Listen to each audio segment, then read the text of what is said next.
Aiita Apamaku, who is a wildlife biologist and National Geographic young explorer from Uganda, with keen interests in protected area policy and governance. He is a co-lead at Terra NatureWILD Conservation, a conservation network focused on illuminating the power of science and stories for conservation. Aiita is also the regional focal point for young professionals at the IUCN WCPA East and Southern Africa. He is currently a scholar of an MSc in Biodiversity, Conservation, and Management at the University of Oxford. His belief is deeply rooted in the power of science and stories to transform systems for just and rights-based approach to conservation governance, ensuring meaningful connection with the natural world. This has largely influenced his work and growing interest in conservation and science telling. Please join me to warmly welcome Aiita to the stage. Thank you.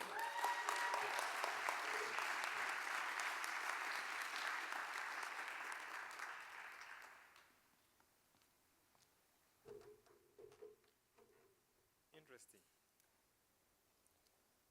I know you've had quite a long bio, but this is a human being behind that slightly long bio, but you don't have to feel scared at all. I always prefer saying I come from a place where I crossed the Nile twice, because whenever I'm moving to my homeland, I cross the longest river in the world, the River Nile. I cross it twice. And that is the beginning point for how I actually get to understand the relationship I have with the natural world around me. For quite a while, we've been trying to understand why the conservation endeavors we try to run do not work. But it's really simple. It's not more than 200 years ago, or even less, since we brought in our own measures and tried so much to exclude the knowledge that had long been there. And I hope by the end of this brief talk, you'll get to understand quite a bit why sacred sites are quite an important aspect of African bioculture, and hopefully we'll get to still explore much more. But first of all, before we go on, we need to know what the sacred sites are. Many of us will surely agree that we have a sense of spirituality attached to us. What we see is the physical realm, and that alone is not enough. And we are driven by a faith which is invisible. Before, we brought up several approaches to conservation that excluded, or that much less didn't incorporate sacred natural sites that existed. Lots of people who lived in most of these traditional lands got displaced to create way for what we would call protected areas. Well, the question still arises, what are the ethical considerations, or who was actually protecting them? We still don't have answers to that. And yet another important aspect here is that most of these protected areas we have some of them might actually be registering success, but there are loopholes that we still identify.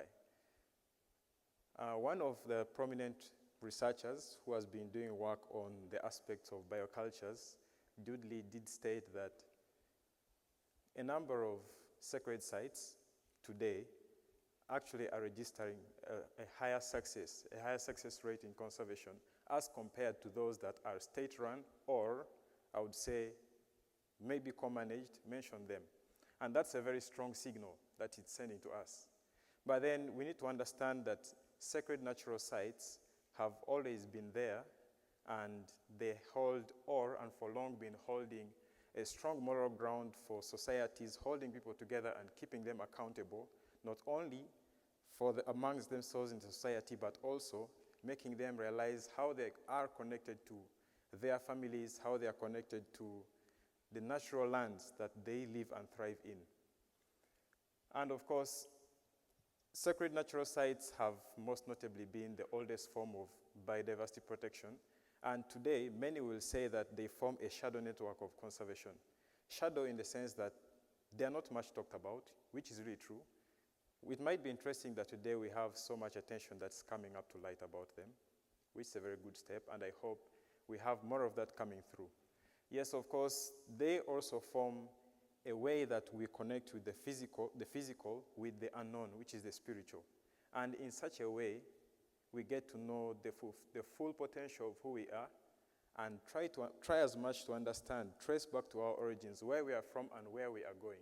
And of course today, we do not know how many more of the sacred sites exist, but lots of the presenters have shared from the works they do, from the places they visited, that there are lots of sacred sites.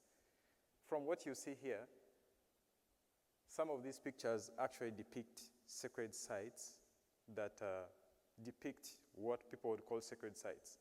Many would refer to them in the African societies. Most of them would talk about mountains, talk about rivers, talk about groves, mention them. The second picture is taken from Windy Impenetrable Forest National Park. And the spot where it was taken is a spot whereby locals believed there was a particular tree where they went to pray for their gods. Unfortunately, we couldn't go closer because it's currently a protected area. And the third image you see towards the bottom is a mountain. Just right in the foreground, you'll see a grove, and just approximately in that location, the locals also believed that there were gods, and they went to actually worship, offer rituals and sacrifices to their gods there. So the stories are really long. There are so many and interconnected. But what can we take further from this? This is just a deep or an insight into what these actually are. But then you will get to understand that sacred sites are a very strong component of African biocultures, and they hold people together, they hold families together, and societies. But in the African traditional society, sacred sites, I would say over the past century, or maybe over the past 200 years, 2 centuries, there's been lots of mix-up in what or how we actually define sacred sites, or how we do perceive them. Lots of misconceptions have come up. For instance, most of the sacred sites are associated with the intangible aspects, which is the ways people believe, where people worship. And lately you hear lots of the deities, which is the gods that people believe in, because they are termed as barbaric, but then could be unfortunate, but well, maybe an opportunity for us to explore. But again, the fact that sacred is less associated with the profane. Many people believe that anything that is sacred does not mix with the secular world. And that means in whatever we do, or in whatever way we are trying to understand the concept around sacred sites, there's already a bias and a barrier, and we lock our minds to really understand what exactly we want to find out about most of these sites. And furthermore, there's always that fear that when you bring up sacred natural sites into discussions, you are excluding a sect of people. You are excluding those who believe in Christianity. You are excluding those who believe in Islam, and many more other groups of people. So most of these bring in lots of angles of bias and skew the objective of the work we intend to do in understanding how these sites have been pivotal in enhancing conservation. To the left of the presentation is a fig tree. And this fig tree, I come from a community, the Lubara community, which belongs to the same ethnic grouping as the Madi, the Lendu, and the Okebu, who are predominantly located in the present day northwestern Uganda, eastern DR Congo, and southwestern South Sudan. Sacred natures, as I've said, have always been a key part of African bioculture. And in the image right up there is a red duiker. It's a totem for a group for 2 groups that are the Abasakulu and the Abagabura. So those are smaller tribes that are located in the southwestern part of Uganda towards the Virunga landscape. And if we want to understand the aspect of sacred connections, we need to recognize the fact that humans have evolved from a natural world before, and that will give us a more deeper insight into understanding and connecting further. But again, when we say sacred in most African societies, it can be associated with places, as I'd shown before. It can be associated with plants. It can be associated with animals. Mention them. The list is long. And additionally, we have cultural ties, cultural beliefs, which also do speak so much more to people's connections and how they relate with the natural world. But there's another component of sacredness that we tend to focus a lot much more on. We want to focus more on totems, we want to focus more on taboos, and the aspects of, the intangible aspects of cultures, the intangible aspects that we believe are less sensitive or might not cause any secular harm in this case. So that alone could be dangerous, but I believe it would form a stronger way or a stronger basis for us to understand the component of bioculture and be able to really think through cultural sites much more better as we strive to have more inclusive conservation efforts that take into account social culture and then the spiritual aspects too. In a recent survey we carried out from the work we had been doing with 3 different community groups that are located in the far southwestern part of the present-day Uganda, I would prefer saying it that way, you realize that we actually went on to look at spiritual attachments and totems vis-a-vis adapting ways of life. In this case, we are comparing some components of tangible cultures, tangible bioculture, and the intangible component. And you realize we used 3 different groups, the Batwa, the Bachiga, and the Batoro. In blue are the spiritual beliefs, and in the yellow, I will call it yellow, is to do with totems. But you'll notice there's quite a big difference. The Batwa in this case have a stronger spiritual connection than the others, but the story is different, where the Batoro actually have a stronger belief in totems than the others. So these dynamics actually vary, but we still get to realize that these are very important, whereas there are variations. Some suggestions to explain why it might be different for the Bachiga is that they have, in the areas where we had to do this work, they were predominantly migrants. So you'll understand that migration in itself has a strong effect on how cultures change, how cultures shift, and how people still get to interact further. To the right, we also were looking at the ways of life that people have mostly been adapting to. We categorized them. There are quite a number of them, but we categorized them into 4, where we looked at reliance on traditional medicines, non-forest timber products, which includes hunting grounds, which includes hunting. It also includes gathering of food from the forest or the buffer zones around where they live. We also looked at subsistence agriculture and nature-based tourism, which is something that's quite upcoming. And one thing you'll notice is that the traditional medicinal plants, use of traditional medicine still remains something significant. And some of those we had to work with kept telling us, much as we are actually being provided with hospitals, they don't really work as effectively as we would want them to. And in a way, we feel it is disconnecting us from the reality of who we are. And of course, I've talked a lot about biocultures, how people have long been relating with the environment around them, and hinted quite so much on the aspects of the sacred natural sites in this case. But again, it presents us with the fact that there's a dying culture. From the work we did, we also did compare 3 different community groups, but then it pointed us towards the same point of result.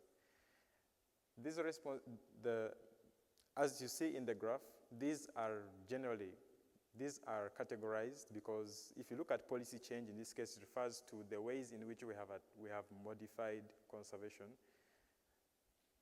The use of the idea of protected areas that are state-run and lots of other conservation policies that are not as inclusive. Religion, as you can see, was the most significant.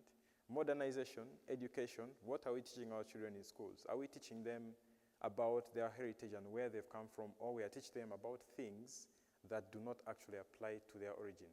So these are some of the most prominent threats that you realize were actually coming up.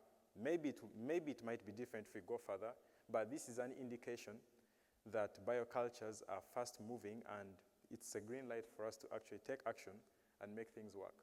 But of course, we've talked about lots of the challenges. Challenges will always be there. But then there was a very interesting landmark that came into light in 2017 by the African Commission. And it was the resolution that was in May 2017, which recognized the need, where the need to protect African sacred natural sites was recognized. And lots of insights, lots of recommendations were made, or lots of acknowledgements were made in this resolution. But most importantly, the need to enhance intergenerational knowledge sharing. That was a very good landmark.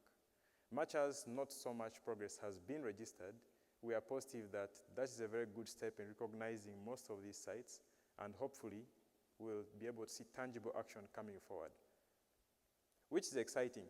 But I've talked a lot about how traditional knowledge is going down because people think it is barbaric.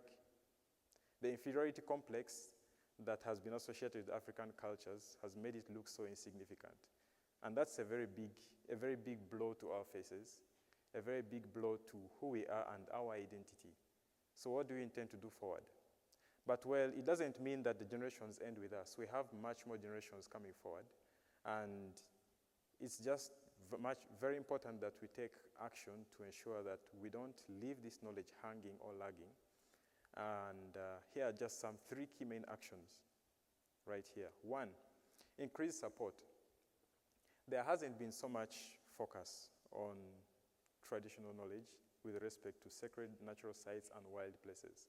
And I think by investing more in understanding, providing resources for research, supporting those who still believe in this traditional knowledge, we shall go a step further. We also need to foster knowledge sharing, intergenerational knowledge sharing.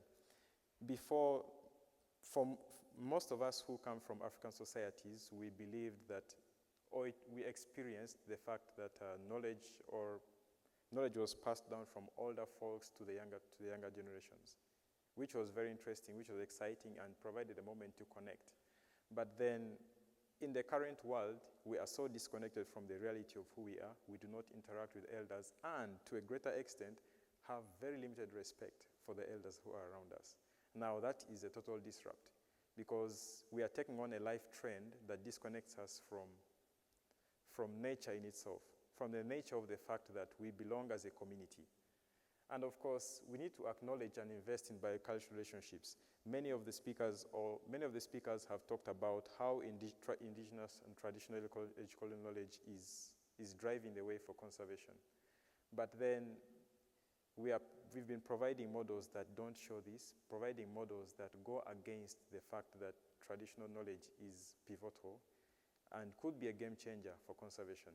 So I think by acknowledging and investing in biocultural relationships, by investing in people who are at the forefront, that would be a good step towards creating a space where we acknowledge and respect biodiversity and nature.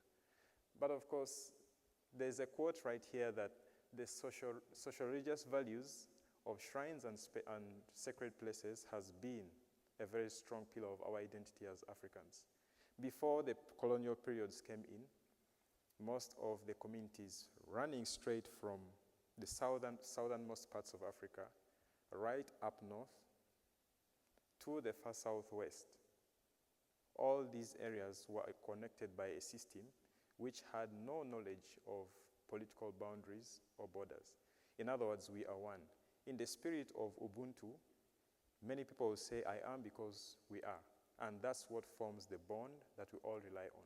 So I think by thinking along that line, think along the fact that we belong to a natural world, we belong to a common system, that will drive a long way in connecting with our identity, reckoning and thinking about the traditional and the cultural sites, the sacred natural sites that exist in our jurisdiction as we work forward to protect them. Yes, with this, I would have so much to say, but of course, thanks for being here, and I hope we strive so much to protect the sacred natural sites that we really have around us. Thank you.